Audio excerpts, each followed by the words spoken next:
graduate of American International School of Medicine with 10 years of clinical experience working as a certified nurse aide at various hospitals, long-term acute care facilities, nursing homes, with patients in their private homes.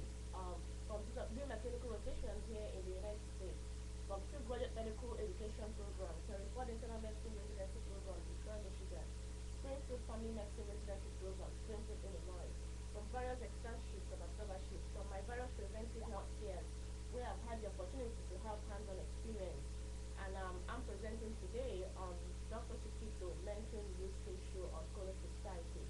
I want to thank everybody who has logged in or who gets to watch this video. This is actually part of Dr. Chiquito mentions preventive healthcare practice, which is designed to provide free healthcare to the community of Dallas, and also to provide education for healthcare professionals, including medical students, residents, and other healthcare professionals, and also to provide preventive healthcare education to the community of Dallas. I want to thank everybody who has been following the series.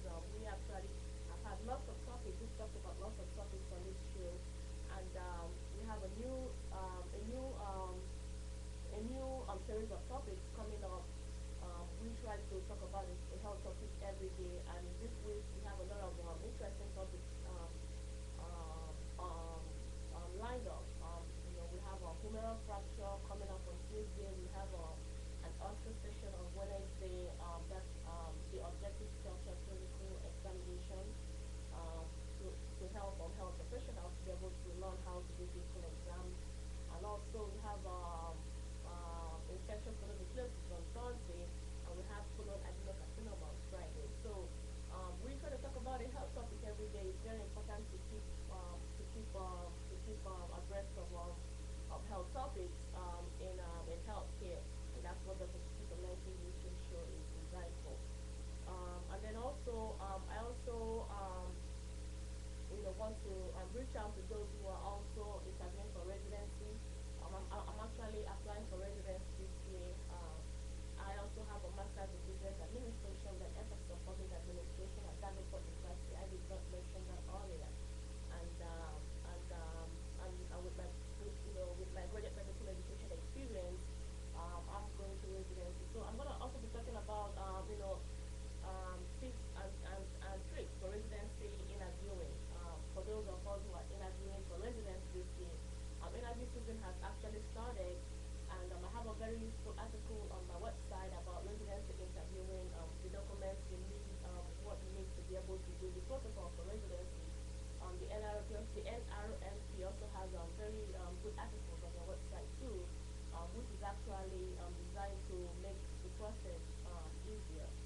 It can be a very stressful process. Waiting can be hard, but I'll be bringing you updates and also sharing my experiences from previous interviews as we go along on the show.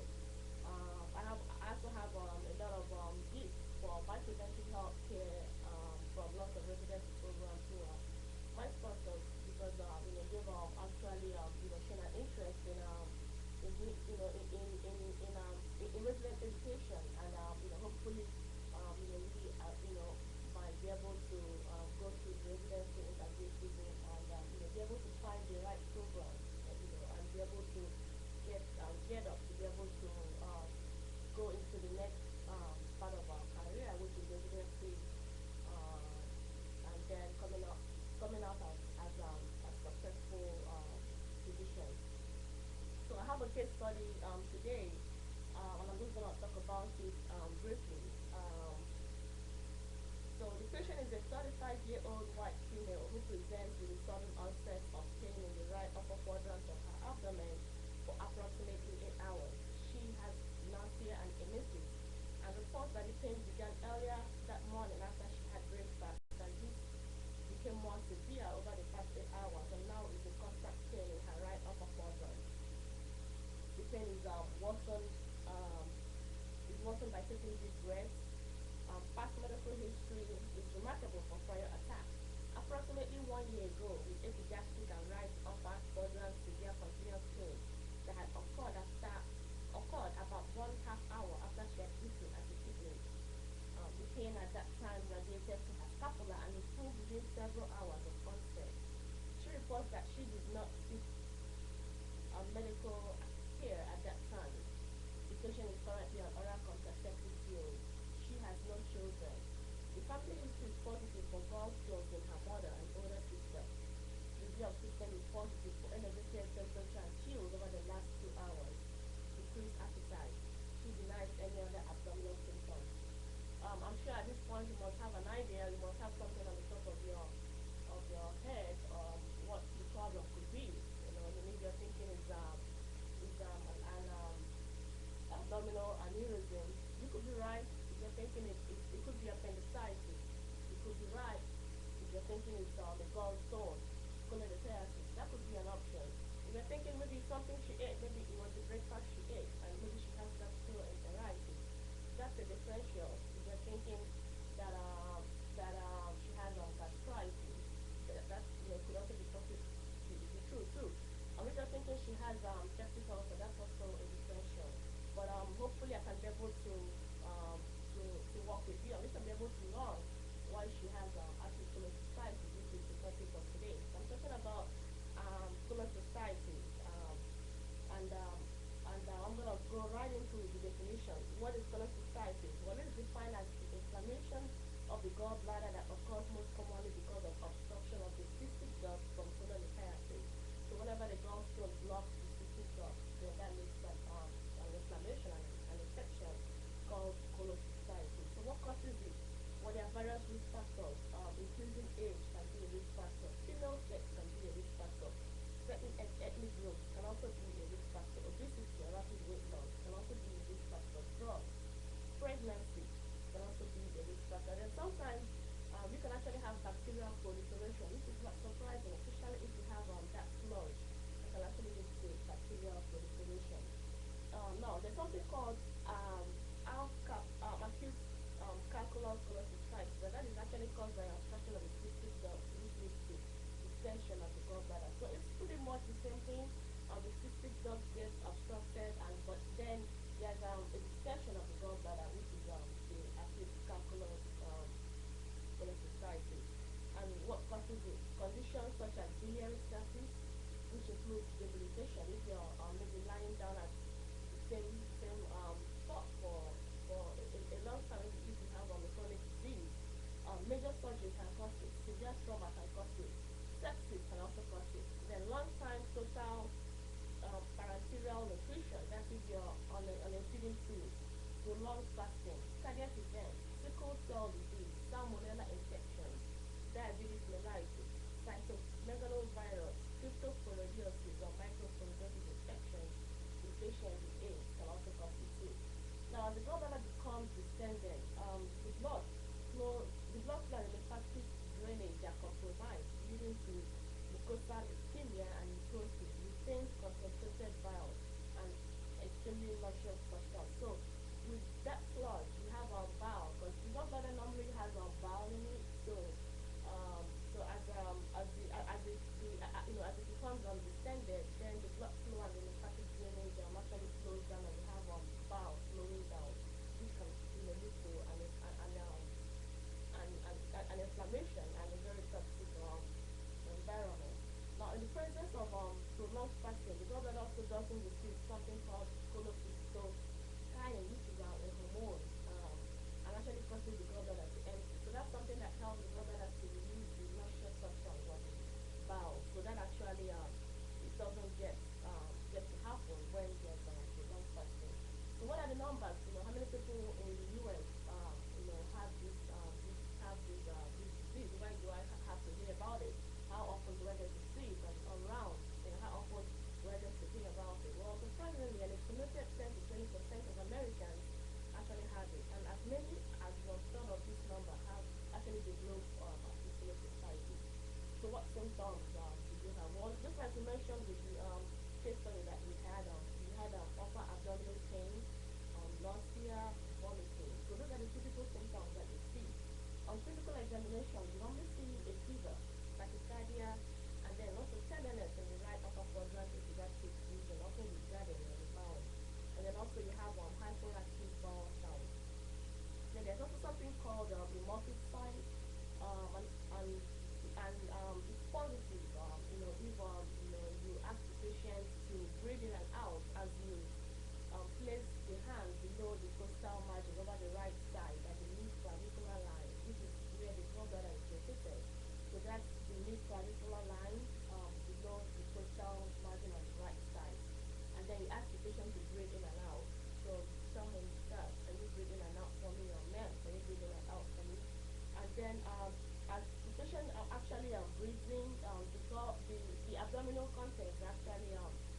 downwards. So as the diaphragm moves down, because the lungs push the diaphragm down, and then if the patient stops breathing, um, and and and which is actually due to the gallbladder being tender and moving downwards and coming in contact with your hand, which is on the right rectal margin, then the test is considered positive. So I mean, as you ask the patient to breathe in, and the that the lungs push the gallbladder down, and your hand, which is in the right rectal margin, touches the gallbladder, then that causes a painful sensation for the patient, and then he has a catch of his breath, and that way you know that the test is positive. So how good is this test? Well, it has a high sensitivity and also a negative predictive value. However, the specificity is not high. But I mean, if pathognomic for cholecystitis, that's how we diagnose cholecystitis. Like I mentioned earlier on, it's very important for you to be able to know and be able to diagnose cholecystitis when you see them around. Be able to know why it's different from other diseases like abdominal aortic aneurysm, acute mesenteric ischemia, appendicitis, biliary colic, biliary disease, colon, cholangiocarcinoma, cholangitis, cholelithiasis and cholelithiasis, gallbladder cancer, gallbladder mucosa, gallbladder tumors, gastric ulcers, gastritis, and pyelonephritis. So these are some of the infections that could actually be confused with cholecystitis. So how do we know that it's actually cholecystitis? Well, a complete blood count, a blood test, will show leukocytosis with a net sheet. And then also a liver function test will also show ALT and AST levels, which may be elevated in hepatitis. And also if there's a blockage of the common bowel duct, then that can also be elevated. So that's the LFT.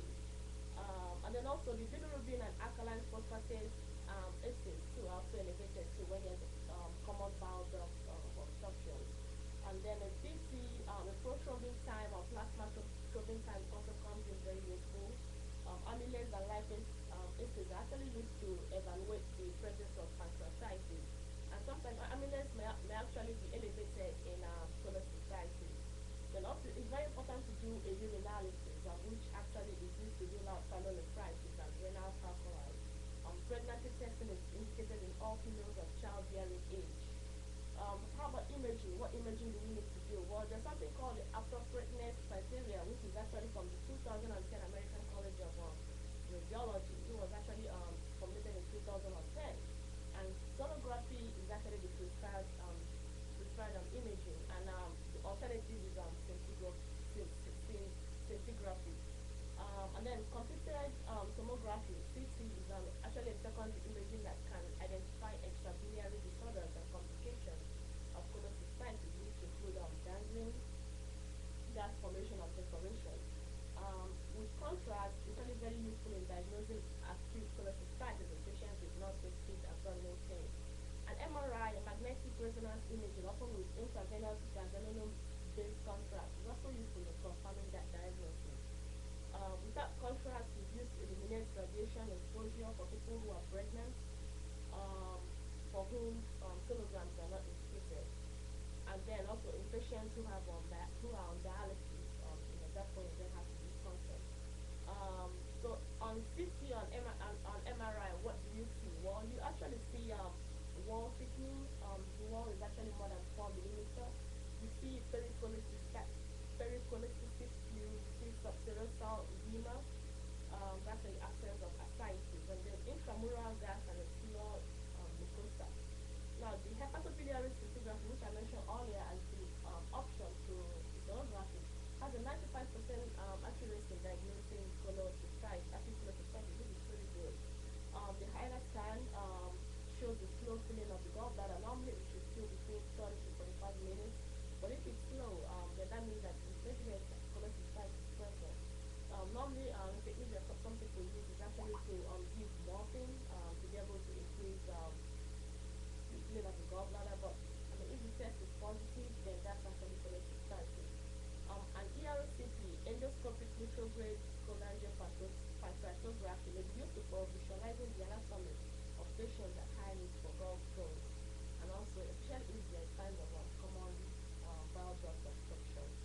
chest X-ray is also very useful, and we are looking for right lower lobe pneumonia, because I mean that could be the problem. And then also to check for pleural effusion. So how do we treat it? Well, medication. The patient is obviously in pain, so we need to give him some pain medication. So Demerol, we need to give continuous infusion. It comes in a PO and IV format. So you give 15 to 35 milligrams per hour for pain management. Morphine is actually not given because it increases the bone at the state of body. So it causes a lot of pain for the patient and a lot of discomfort. So we don't want to use that. Then for the vomiting, you give Phenergan, IV or IM, 12.5 to 25 milligrams every 4 to 6 hours PRN. And then if you're giving P or PL, then it's 25 milligrams. For antibiotics, well, ciprofloxacin is the classic medication, and you give 500 milligrams every 12 hours or 400 milligrams IV every 12 hours for 7 to 14 days. You also give piperacillin tazobactam, that's dosing, that's the treatment, and you give 3.375 grams IV every 6 hours or 4.5 grams IV every 8 hours. We also give ampicillin sulbactam, also known as binacin, and that's 3 gram IV every 6 hours, or meropenem, also known as Meron, and that's 1 gram IV every 8 hours. Intravenous cholecystitis, we talked about that a bit earlier on, and that actually helps to prevent sludge, and that has also been used in patients who are receiving a total parenteral nutrition. So procedures, placement of a sonographically guided percutaneous transhepatic cholecystectomy drainage tube coupled with antibiotics can also provide definitive therapy. And then endoscopic ultrasound guided transmural cholecystectomy, endoscopic gallbladder drainage, and some alternatives to surgery include percutaneous cholecystectomy, extracorporeal shockwave lithotripsy, and oral dissolution therapy has also been effective. I've actually had patients who have some effectiveness in that, especially during my surgery rotation. Um, and then some other things that you might also want to order for the patient include nothing just by mouth to NPO because of expectant surgery, a liquid or low-fat diet until surgery, sometimes if they have to eat. Intravenous normal saline stance, that's immediately. Pulse oximetry immediately. NG tube to suction if the patient is vomiting. And then consult, a gastroenterologist obviously needs to see this patient because the patient has possible cholecystitis. Now, some things that might arise because of or as a complication of cholecystitis include acute pancreatitis, ascending cholangitis, gallbladder empyema, gallbladder gangrene, which is actually encephalitis cholecystitis. Now, what eventually happens with this patient? What happens, with patients who have cholecystitis? Most times they have spontaneous dissolution in 60% of cases. And we have to counsel the patient at the end of the whole visit. We have to talk to them, counsel the patient, talk to them about contraception, talk to them about medication compliance, safe sex counseling, that's very important, smoking cessation, no alcohol, no illegal drugs, drive with seatbelts and regular exercise. Preventive care, the Agency for Healthcare Research and Quality has an algorithm for preventive care, and for her, they have a very good widget which I have on my website, and you can be able to plug in your patient's data. I used to do that at my other residency programs, and that way I could get them up to date with their preventive care, which is very important. So for this patient,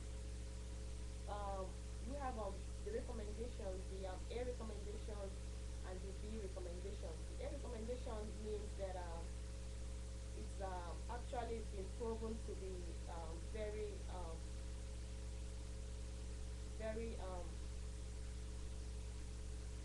I have a little notation, and it can also be found.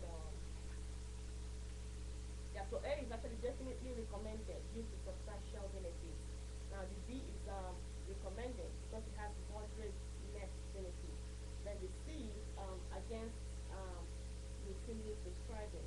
Then D is definitely recommended against, and then I is current insufficient evidence. So those are the criteria. So for this patient,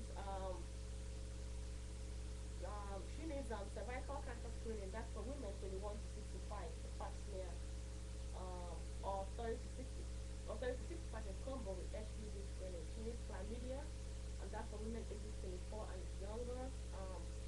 Women ages 24 and older at increased risk. She needs folic acid supplementation. All women capable of pregnancy or planning for pregnancy. She needs HIV screening for adolescents and adults. She needs high blood pressure screening, adults 18 and over. She needs syphilis screening, men and women at increased risk. She needs alcohol misuse, that's counseling and screening. She needs BRC invitation testing for breast and ovarian cancer. That's for women who are at increased risk. And then also she also needs um,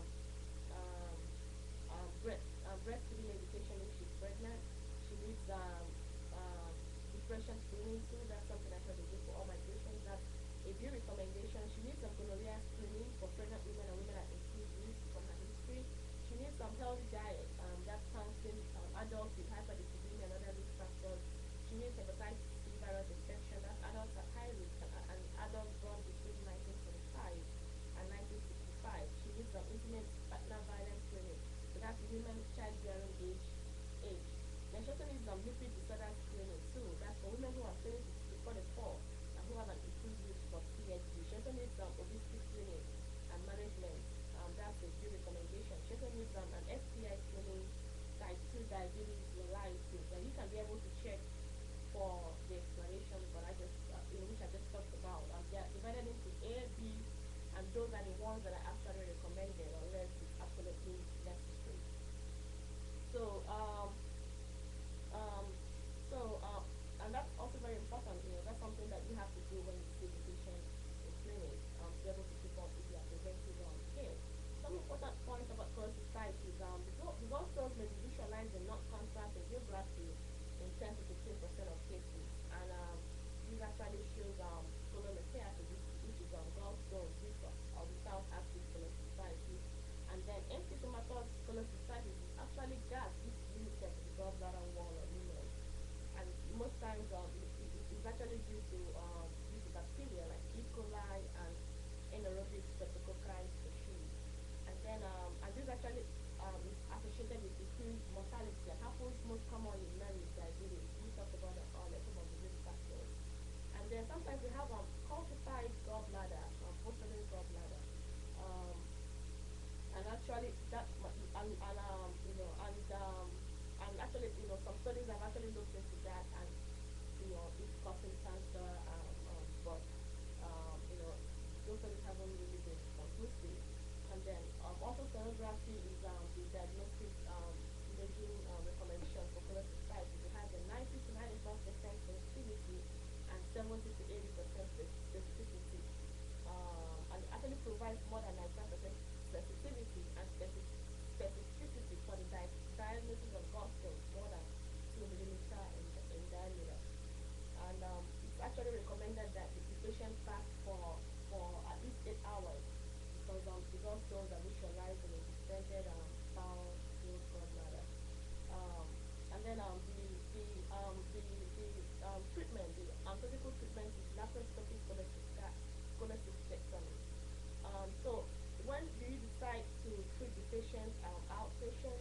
Well, if they are febrile with stable vital signs, if there are no evidence of obstruction by laboratory values, if no evidence of common bowel duct obstruction or also sonography, if they don't have any underlying medical problems, advanced age, pregnancy, or immunocompromised condition, if they are on an adequate pain medication, if they are reliable and have easy access to medical facilities, if they have prompt follow-up care, then that way we can be able to treat them outpatient. Um, and then some contraindications to laparoscopy include if they have a high risk for general anesthesia, if they don't tolerate pain medication well, if they're morbidly obese, if there are signs of gallbladder perforation such as an abscess, peritonitis or a fistula, if they have giant gallstones or you suspect that they have some malignancy, if they have end-stage liver disease with portal hypertension and severe coagulopathy. Some of so yeah, these are some of the contraindications for surgery. So this patient does have acute cholecystitis, and how do we bill for this at the end of the visit? Well, with ICD-9 is 575.0, and with ICD-10 coming up, there are lots of excitement in the air about that. With ICD-10 coming up, it's gonna be K81.0. So I have a powerball question that is designed to help um, help us to be able to understand and be able to motivate us to read this very good article. Um, and, and the question is an estimated 10 to 20% of Americans have gallstones, and as many as one third of these people develop acute cholecystitis, true or false. So I'll let you read my article and check it out and and answer the question. I have a form designed to help you answer the question on the front on my homepage, and you can be able to check it out and answer the questions. You get prizes from my sponsors. I have a lot of sponsors from various residency programs and also from other organizations, and you can be able to check it out too. And this information is actually from three very good articles from e-medicine, from Wikipedia, and also from Family Practice Book. And you can also be able to read it. So we definitely learned about cholecystitis today, and with all the advances in healthcare, there are lots of new stuff going on, and WHO mentoring preventive healthcare is gonna be in the forefront of providing you with those updates. I'm gonna we are gonna be talking about updates from various organizations, from the CDC, from the World Health Organization, from the Agency for Healthcare Research, from the healthcare reform, what's going on from the healthcare reform. We are going to talk about that on Dr. Chiquita Mentoring show. And and, um, and from the CDC, from the Center for Disease Control and Prevention, um, it's very important to enroll for health insurance. The marketplace actually opened on the 1st of October, and it was actually everywhere people were talking about it. And that's called the insurance exchange. So it has a lot of perks about it. The 10 benefits include office visits, emergency services, hospital visits, maternity and newborn care, mental health and substance abuse services, medications, rehabilitative services, laboratory services, free preventive services, and pediatric services. So those are actually the perks about it, and there are so many trained professionals that can be able to help you to enroll. And those who sign up by December 15th can actually have health care coverage by January 10th. And from the CDC, other topics include hepatitis B, childhood obesity prevention, investigating outbreaks of foodborne disease, TB in correctional settings, being a public health concern. It's not so mentoring preventive care. Actually, went to visit the homeless shelter. We are going to be going to the quizzes coming up soon for those who are interested in joining to go. Also, the importance of mammograms that can also find breast cancer early, and the importance of screening, trapping, and cleaning up to prevent mice infection. And then also from the World Health Organization, we have mercury-free healthcare by 2020, new vaccine protection against Japanese encephalitis, and also the involvement of the European Union in tobacco product directives, and also a roadmap to end childhood TB deaths. So those are actually some of the things that are featured in the World Health Organization. The new holiday hours for the American College of Physicians, they will be closed beginning 5 p.m. Friday, October 11th to Monday, October 14th. So you can always email them and let them know.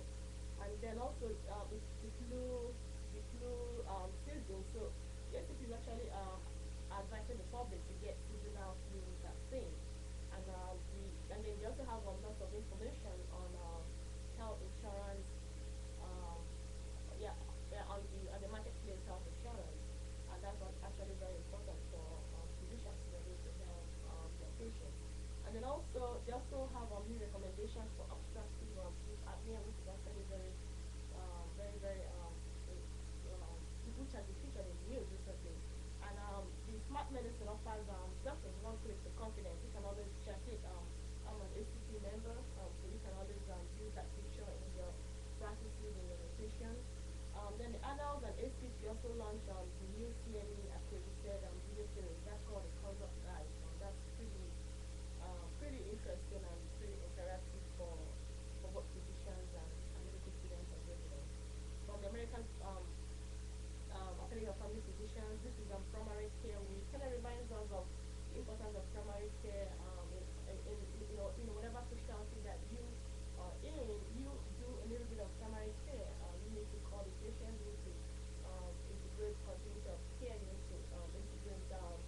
audio program coming up on the 24th between 2 to 3. How healthcare can respect end of life issues. So check that out. That's actually pretty interesting. And from the Society for Teachers for Family Medicine, the conference coming up on the 21st, and there's an early death in depression. So that actually ends on the 21st. So try and register for that. And they also have a webinar coming up too, Family Medicine Flagship Introducing Learner. So you have to reach out by 24th. And this is actually the fifth webinar in series. So check that out.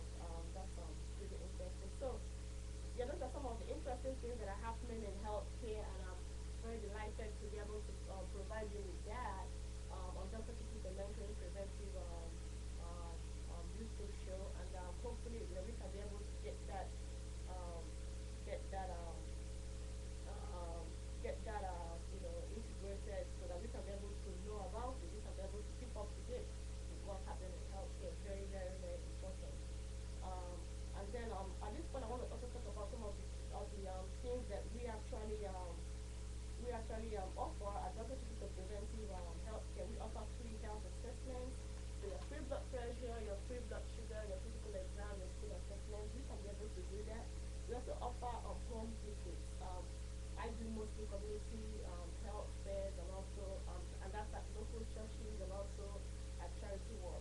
And then also offer counseling for depression, sexual abuse, and also for elder abuse and domestic violence, which I'm very, very passionate about. It causes a lot of havoc, causes a lot of destruction of families, it causes a lot of destruction of individuals involved. And that's why the state, the government has many things put in place to be able to provide rehabilitation for everyone involved, for the families, for the victims, for the accused, for the perpetrators, to be able to provide education. And I have talked about this at my various preventive health fairs. I talked about it at the last preventive health fair that I did, using a personal case study. It's something that we want to prevent. It's something that we want to prevent the effects of. And that's why I take to talk about it. Because it's a lot of havoc on people's lives. And then also, like I said, I'll be bringing you tidbits on the residency scene interviewing scene. Interview recently just began, and I'm going to be bringing you tidbits on questions that can be asked during the interviews, and also sharing my experiences from my previous interviews that I've had. And that's going to be as from Wednesday. And then also, I also want to invite you to the South Christian Ministries. They have studies every